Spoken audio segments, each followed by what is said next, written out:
shqiptarishën e të salë, për shqiptarët dhe shqiptarët dhe miqtë e tyre italianë kudo që ndodhen sot në tërë Itali, për prindrit dhe familjet tuaja në Shqipëri. Një lojë pa kufishme për pranin tuaj. Një falenderoj një lojë prezente, një qytetar italian, deputetës Forza Italia, zonës Enrica Massetti,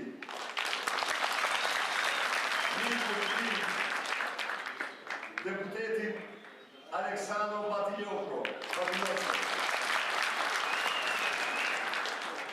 ish senatorit dhe gazetarit të shquar, italian Antonio Razzi, deputit Pepe Leone,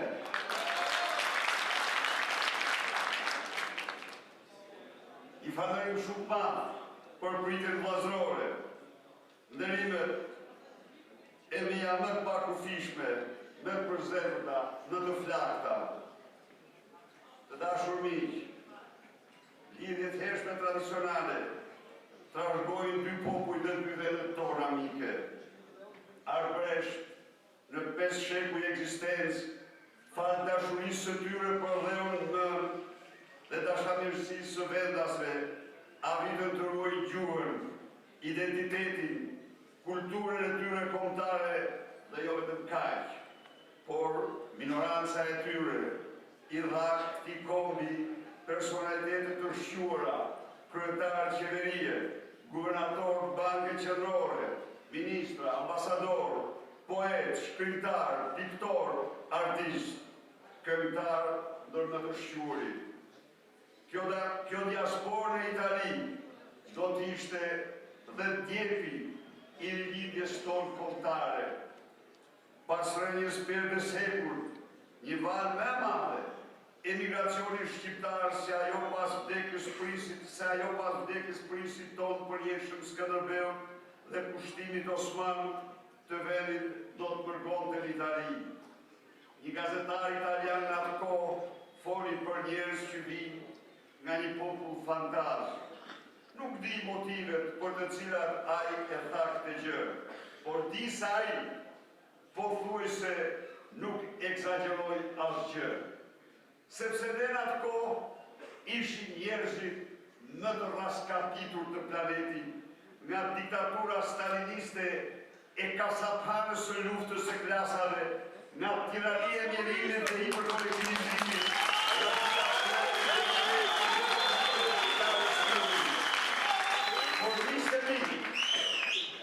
Ata shqiptarë fantazm të asaj kohe dhe të tjerë që ngritën më vonë me sakrifica punë dhe shpëri,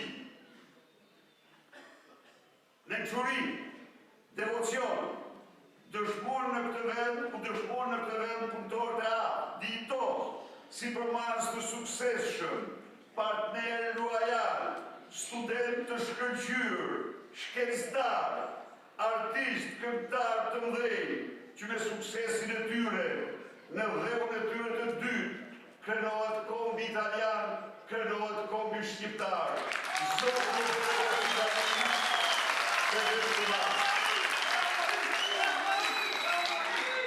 Në 34 vitet e fundit, Italia i ka dhënë Shqipërisë një ndihmë të jashtëzakonshme. Gjitha fusha që shkon në miliarda euro, Italia është vendi ku shqiptarë, njerëzit më të izoluar të planetit, gjerë në fillim të viteve 90, mësuar më shumë se kudo tjetër. Vene Vili Vinci, e romanëve të dikurshëm, ushtrua për shqiptarë, shkova, pash, mësova dhe sola në vendin tim. Sola dhe mira.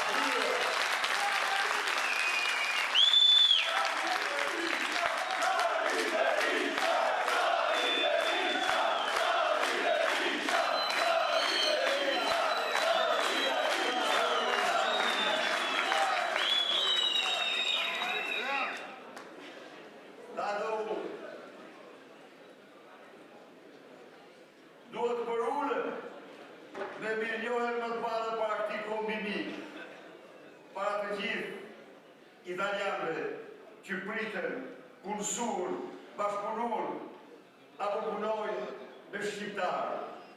1.300.000 ka mund për autoritetet shtetërore të këtij vendi, nga Giulio Andreotti tek i pavdekshmi Silvio Berlusconi.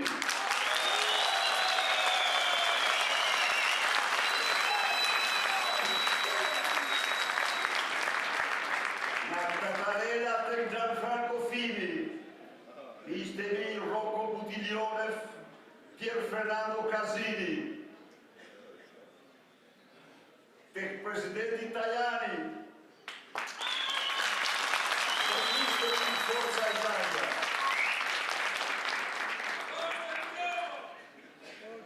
Nuk ka kur takimet e mia me Silvio Berlusconi.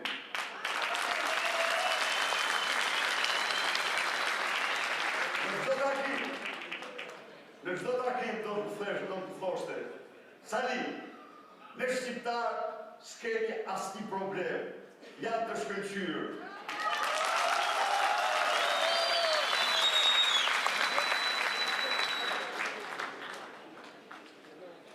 Le qeverinë italiane kemi firmosur në 10 qindra marrëveshje, bashkëpunimin gjitha fushat, por kemi normal, edhe si përmarrjet përbashkët një anësie strategjike për Europën, siç është gazsjellësi transadriatik.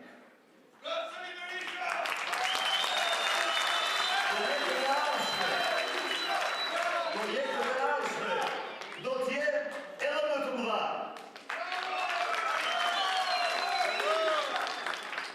Miqtë e mi, këtu në Rom është shenja e aleatit në të vjetër të kombit shqiptar. Ky aleat është Vatikani.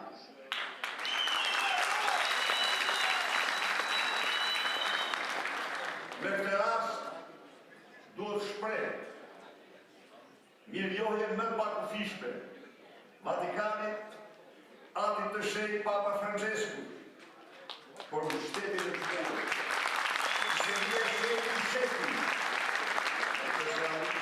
shenjtë të vjetëri, i kanë dhënë dhe i japin kombit shqiptar. Të dashur miq, udhëtimi drejt diasporës dhe emigracionit është në thellësinë e tij një udhëtim drejt dhimbjes, drejt sakrificës, drejt mallit, udhëtim drejt atyre të cilën e nisën jetën e tyre në zero. Udhëtim drejt atyre të cilën u ndanë me lopë, me nënën e tyre, me prindët e tyre, të pasiguar do i gjenë apo jo në një tjetër. Udhëtim drejt atyre të cilët nuk kuptonin një fjalë të vetme nga gjuha e vendit ku shkonin. Udhëtim pra, që i detyronte ata, i përballante ata me të pagjohura të mëdha. Por, ky udhëtim është i kosisht udhëtimi i njerëzve që fitojnë triumfojnë. Udhëtimi atyre të cilët fitojnë çdo të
sot shkëlqemi në të gjitha fuqat e këtij vendi të ri.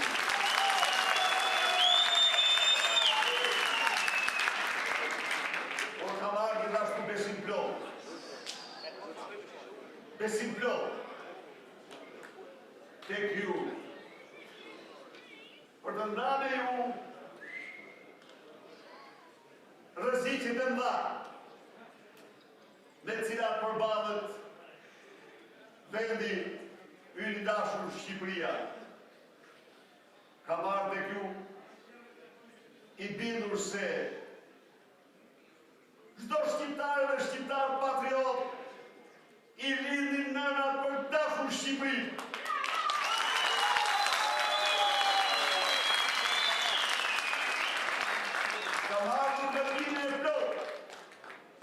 Se çdo shqiptar dhe shqiptar i lindin nënat për t'i dalë Zot Shqipërisë.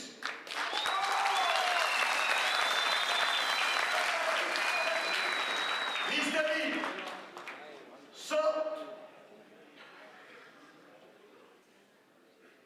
në zyrën e kryeministrit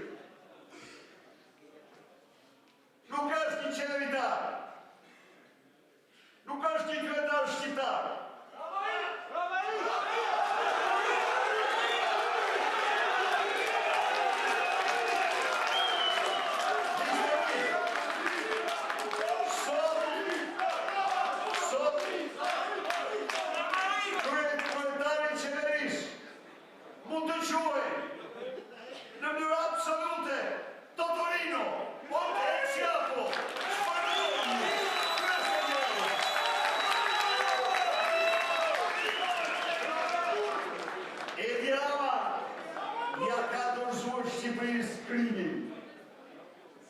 Në traditën e baballarëve të tij, të cilët krimin politik, varjen militar, ekzekutimin para skuadrave të pushkatimit, e quajnë dobishëm, e Tirana përdor krimin për të mposhtur shqiptarët sot në pushtetin e tij.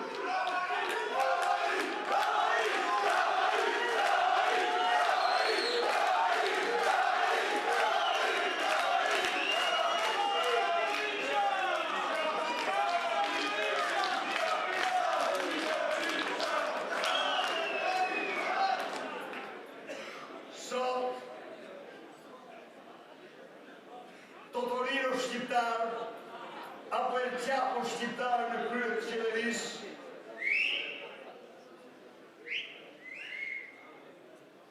shuzon me zero qytetar shqiptar. Prova, pasurinë pravore dhe çdo gjë tjetër e ndan me trafikantët, e ndan me kriminalët, e ndan me klanët e tij.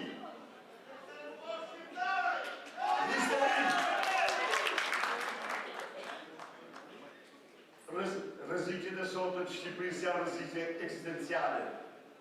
Shqipëria gjithmonë ka patur rreziqe, çdo vend ka patur rreziqe. Po kësaj herë na ka ndodhur. Na ka ndodhur ajo që s'ka ndodhur kurrë më parë. Të gjitha rreziqet janë mishur në një njeri, në një person. Dhe ky person është pra El Chapo shqiptar apo Totorino i qeverisë shqiptare.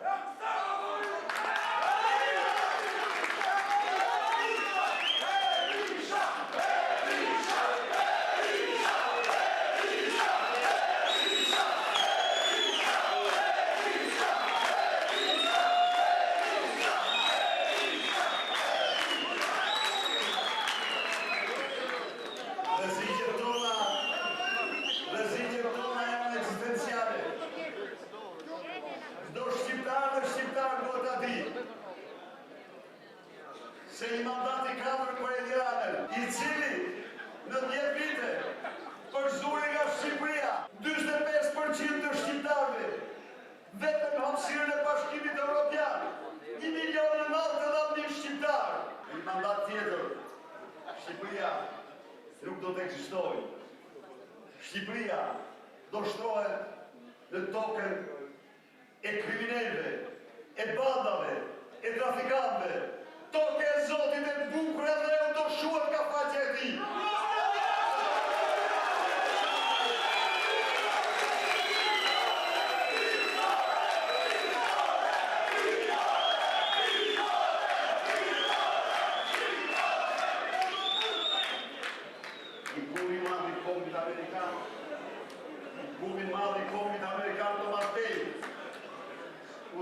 qytetarët vetë. Patriot, do të thotë të mundësosh të kryesh kundër qeverisë tënde, kur ajo shkelbon interesat e kopit dhe vendit tënd. Çdo shqiptar që vjen vetëm patriot, duhet të kryet kundër këtij qeveritari që po shkatron farën tonë, kopin tonë.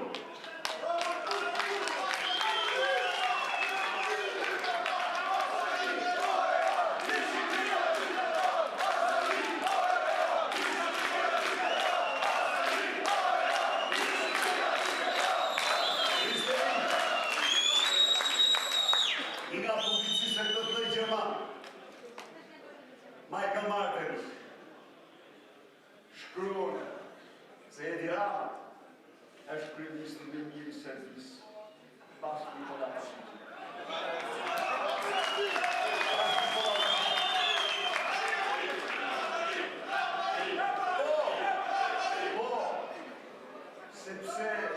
Sepse në planet dhe vërbrinë e tij ultranacionalizmi serb nuk ka patur një qëllim tjetër veç se spastrimin e shqiptarëve.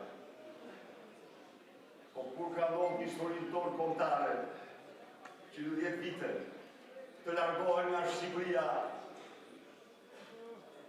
mbi 45%, ai dini unik që në luftën e dytë botërore kombi më i dëmtuar, kombi polak, ka humbur gjithsej 20% të popullatës vetë.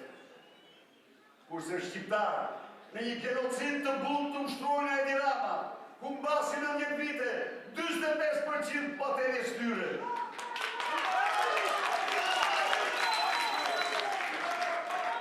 Hajde, thirrja ime për çdo shqiptar, mos haro kur, se ke lindur për të dashur dhe mbrojtur Shqipërinë. Dhe sot kjo thirrje është me 11 maj të votojnë për të shtuar Shqipërinë nga kthetat e këtij pashkësi.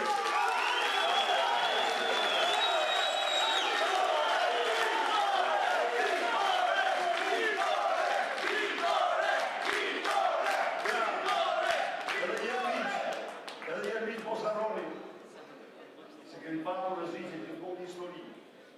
Nuk ka ndodhur që të gjitha të përqendrohen tek njëri. Cila është rreziku tjetër i tretë për Shqipërinë? Ekstremi i madh. Ekstremizmi i madh. Po, në Shqipëri filloi betejë kundër familjes.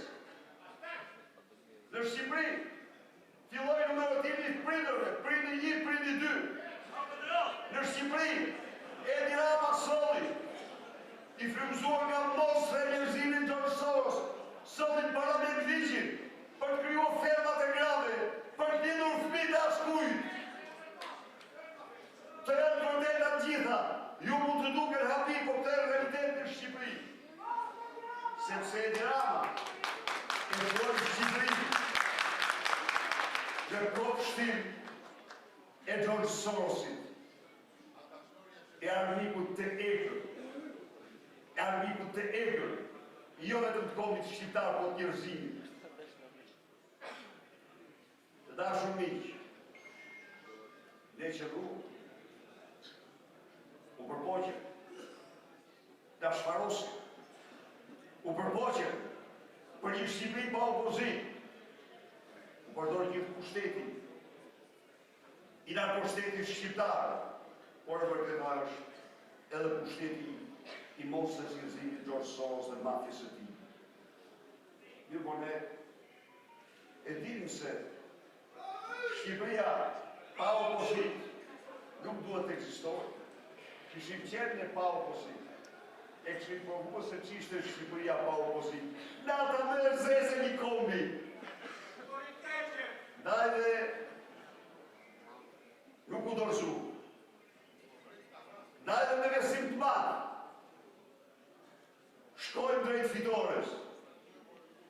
Por një gjë do ta pranojmë. Ka gjëra toksore, ka dhe gjëra hyjnore.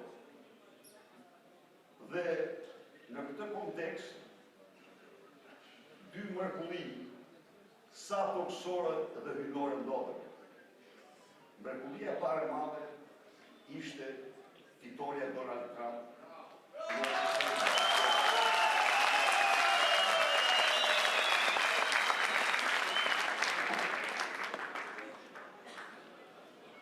Një mik i një amerikan që ka një radio të nesër në kësaj fitore shkruajti se mrekullia për Amerikën ndodhi. Ju përgjigja, mrekullia për gjithë botën ndodhi.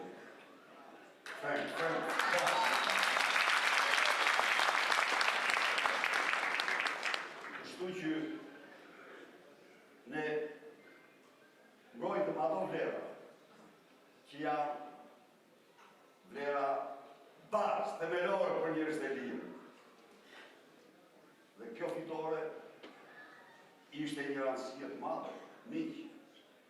Ekstremizmi i Shtetit Bashkuar ishte një rreziku më i madh pas botërore që më kanë observuar. Se ky ekstremizm po marshonte, tashti, po marshonte me flamurin e vendit të madh të lirisë, me fuqinë e vendit të madh të lirisë. Filloi të lavdëroj censura. Po ta di çdo njeri i lirë ka qartë. Se aty ku fillon censura, fillon diktatura. Se diktatura, alfën e parë, ka censurë. Dhe unë jam mësuar shumë. Po që jam mësuar? Kur në një nga akteve para Donald Trump denoj censurën, ndaloj censurën. Si mund? Njerëz se kuptojnë. Po fillimi i censurës ishte fillimi i katastrofës. Censura atje do thoshte terrorizim kudo.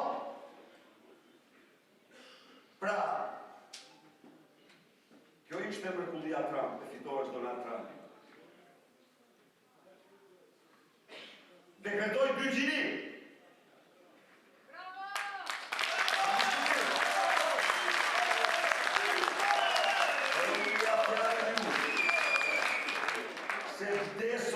Desorifikimi i Shqipërisë është një nga prioritetet tona më të mëdha.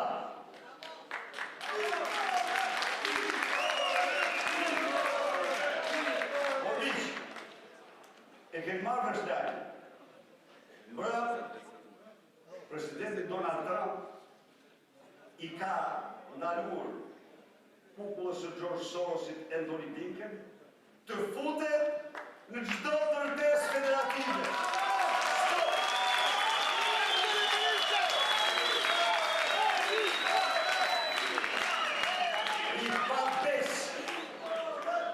I papes organizoj kurthe, letra dhe gjëra të tilla për bashkuar Kongresin Amerikan.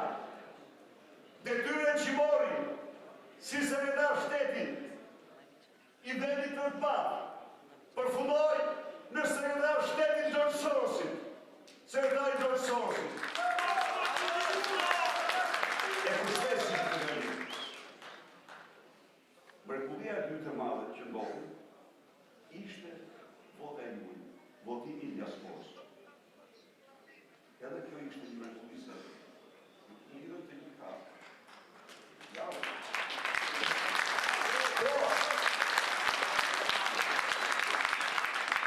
Se votën të juaj, Edi Rama nuk kontrollon dot me Bama, me Bayrat, me qendrë, me të gjithë me rata mos ja unë për shpeshti unë, ose ja mërgjisu me të kërështë të kremat e të rrimë në prasë.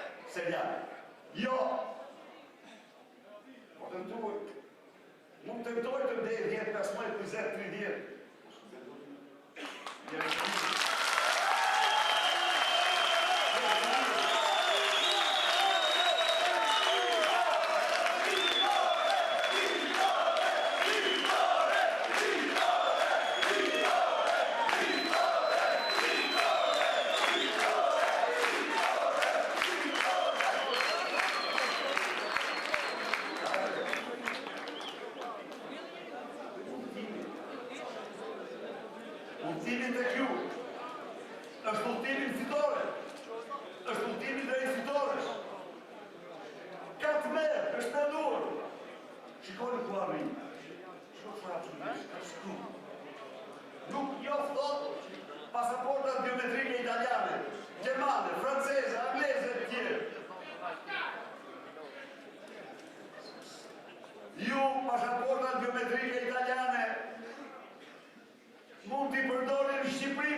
e cila s'ka asnjë lloj pegese për frikë të mërshme të tiranës nga ju.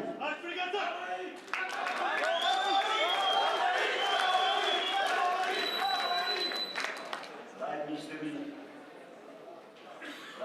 mi. Këto zgjedhje janë për ekzistencën e Shqipërisë. Këto zgjedhje janë për datën e saj.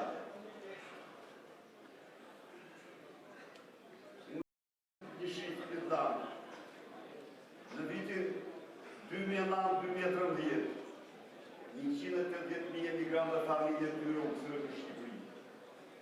Unë ja fjalën deri që do bëjmë të shka, që ju, kursimet tuaja, taftën tuaj të vini të ndërtoni në Shqipëri. Nuk ka vend si Shqipëria. Shqipëria është e bukur atë, është vendi më i bukur, më i pasur, se çdo vend tjetër.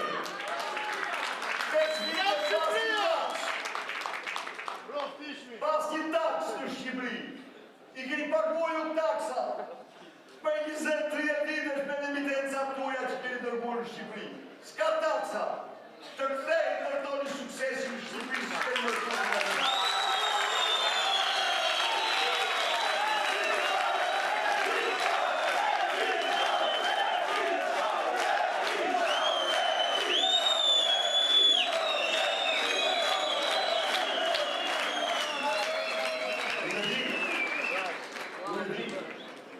Se ju të gjithë, dati kursimet tuaja dhe familje në Tiranë, sepse pensionet e tyre janë qesharake.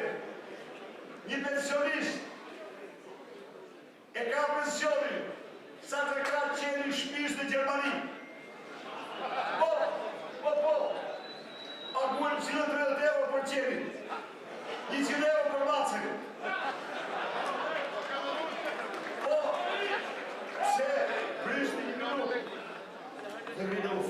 Terminon fort, hëthot, përmbyset Shqipëria, ose në gjoni ju ape, përmbyset Shqipëria në qofë se rrisit pension, si u përmbys ka Shqipëria, pa më thoni pak. Pyës një pak, a në të dyfishonë pensionet në vitin 2005-2013, u dyfishonë të gjitha pensionet e ulta. Si u bërë ajo? Sigurisht, ata janë aksionerë.